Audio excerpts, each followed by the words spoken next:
नमस्कार, heart talk देख रहे हैं आप। मैं हूं दिवाकर विक्रम सिंह। आज एक ऐसा मुद्दा है जिसका थंबनेल सुनकर आपको हंसी भी आ सकती है और आप अचरज में पड़ेंगे कि वास्तव में इस शब्द का मतलब क्या होता है। जी हाँ, चचा ट्रम्प बन गए बागड़ बिल्ला। अगर आप गूगल करेंगे तो बागड़ बिल्ला का अर्थ आपको समझ में आ जाएगा। वैसे उत्तर भारत के कई जिलों में और विशेष करके 2 और 3 राज्यों में ये शब्द यूज़ किया जाता है, वो भी एक देशज अंदाज में। सवाल यह है कि ट्रम्प बागड़ बिल्ला बन गए तो इसके मायने क्या हैं? मतलब एक ऐसा व्यक्ति जो अमेरिका जैसे सुपर पावर का राष्ट्राध्यक्ष है और जिसने अमेरिका को एक बड़े लक्ष्य को देने का वायदा किया है और इसी आधार पर जो बाइडेन को हराकर वो दोबारा सत्ता में काबिज हुआ है। जिस तरीके की टैरिफ नीति और अमेरिका फर्स्ट की नीति के आधार पर डोनाल्ड ट्रंप चीन सहित दुनिया के उन देशों को पछाड़ने की कोशिश कर रहे हैं जिसके लिए अमेरिका को अपनी इकोनॉमी और सुपर पावर की शक्ति में अपनी सैन्य ताकत को बहुत कुछ संतुलित करना है, उसमें अभिवृद्धि करनी है और अमेरिकी नागरिकों को बहुत ज़्यादा राष्ट्र के प्रति प्रेमी बनाना है। जी हाँ, और ये सब कुछ उन्होंने जब चुनाव प्रचार चल रहा था, उन्हें गोली भी लगी थी, तो जनता के बीच में कहा था और जनता का समर्थन मिला था, लेकिन इतना ही विरोध भी हुआ था।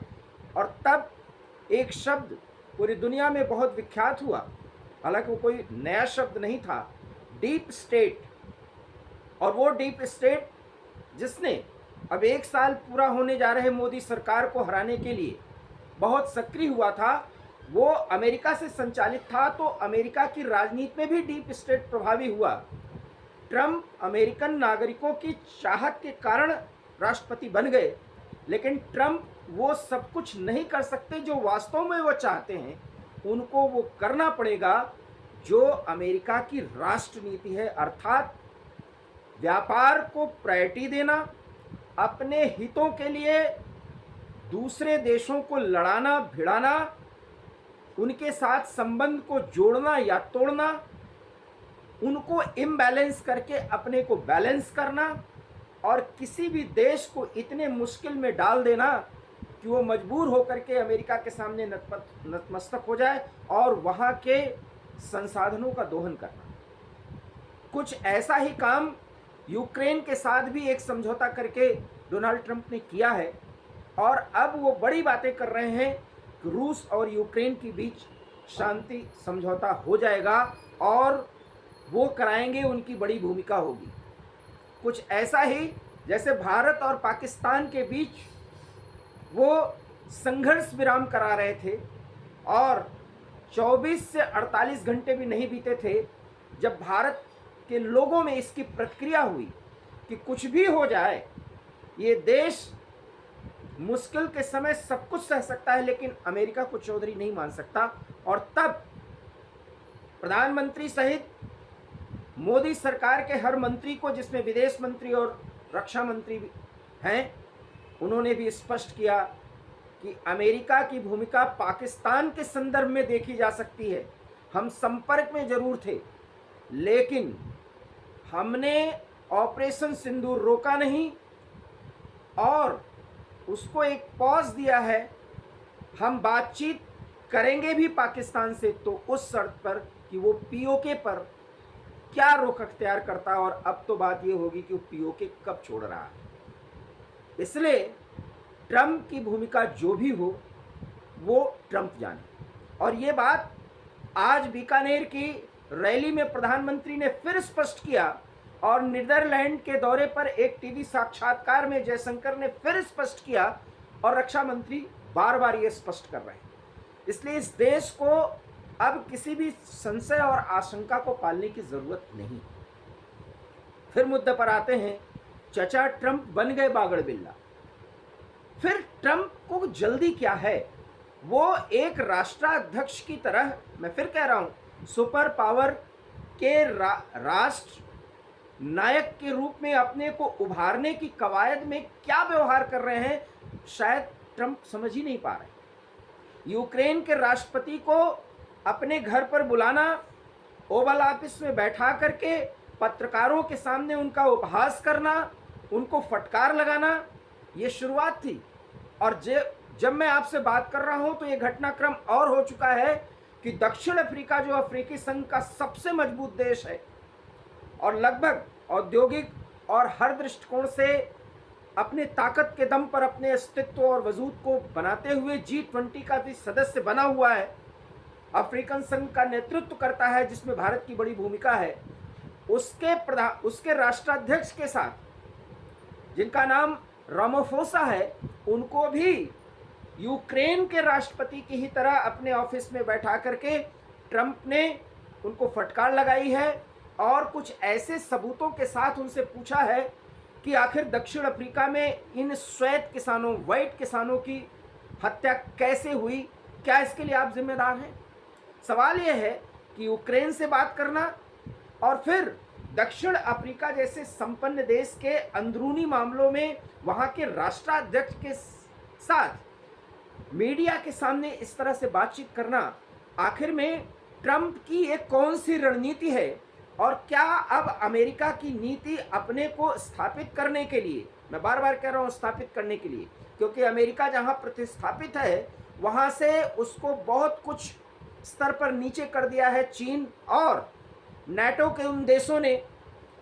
जिनके दम पर यूक्रेन लड़ा, तो जिनके हथियारों के दम पर आज तक यूक्रेन लड़ा, लेकिन इतनी पिटाई हुई कि अपने 30% भूभाग को वो खो चुका है। और रूस न सिर्फ यूक्रेन को सबक सिखाने की बात करता है, बल्कि नाटो सदस्यों को और खास करके पूर्वी और पश्चिमी यूरोप के उन देशों को जो अमेरिका की ताकत पर, अमेरिका की सह पर यूक्रेन को भड़काने में लगे हुए हैं, जेलेंस्की को भड़काने में लगे हुए हैं, उनको तबाह करना चाहता है और अपने परमाणु संसाधनों को पूरी तरीके से एक्टिवेट कर दिया है रूस के राष्ट्रपति व्लादिमीर पुतिन ने। तो फिर सवाल है कि इन स्थितियों में एक गंभीर राष्ट्राध्यक्ष की भूमिका अदा करने की बजाय ट्रंप ओवल ऑफिस अर्थात अपने कार्यालय में किसी राष्ट्राध्यक्ष को बुलाते हैं, कुछ देर एक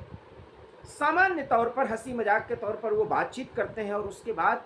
झिड़कियां लगाना, उनसे फटकार लगाते हुए दुर्व्यवहारपूर्ण उनसे बात करना, द्वेषपूर्ण बात करना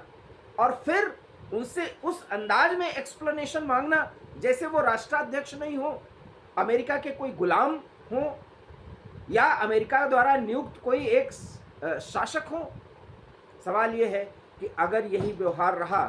तो क्या ट्रंप के साथ, जो आजकल बहुत प्रमाणित तौर पर एक शब्द यूज होता है, कोई भी देश रणनीतिक सहयोगी बनने को तैयार होगा क्या, या रणनीतिक सहयोग करने के लिए आगे बढ़ेगा क्या? G20 में साउथ अफ्रीका की भूमिका क्या है और अफ्रीका क्यों इतना महत्वपूर्ण है, ये आप जानते हैं। और फिर मैं कह रहा हूं कि चीन की बढ़ती ताकत से इतना बौखला गए हैं और भारत जैसे मित्र देश के साथ उन्होंने पाकिस्तान की बराबरी करके इतनी गलती कर दी है कि अब वो गलती पर गलती कर रहे हैं। ये तो अमेरिका की एक ऐसी ताकत है और वास्तव में वहां पर राष्ट्रीय स्तर पर एक ऐसा मैकेनिज्म वर्क करता है जो ट्रंप की इन नादानियों को छिपा रहा है, उस पर पर्दा डाल रहा है। और इसलिए ट्रंप का ये व्यवहार हो सकता है कुछ दिन में नियंत्रित किया जाए उनके अपने ही फोर्सेस द्वारा, और शायद उन्हें मूल्यांकन करना पड़े अपने राजनयिक या डिप्लोमेटिक तेवर और तौर तरीकों पर, क्योंकि यूक्रेन के राष्ट्रपति जेलेंस्की को जिस तरीके से बच्चा बनाकर उन्होंने डांटा, अगर दक्षिण अफ्रीका के राष्ट्रपति को भी इसी तरीके से वो डांट फटकार रहे हैं और उन्होंने भी उस फटकार का जवाब दिया है और अगली बार वो किसी अन्य राष्ट्राध्यक्ष के साथ यही करेंगे,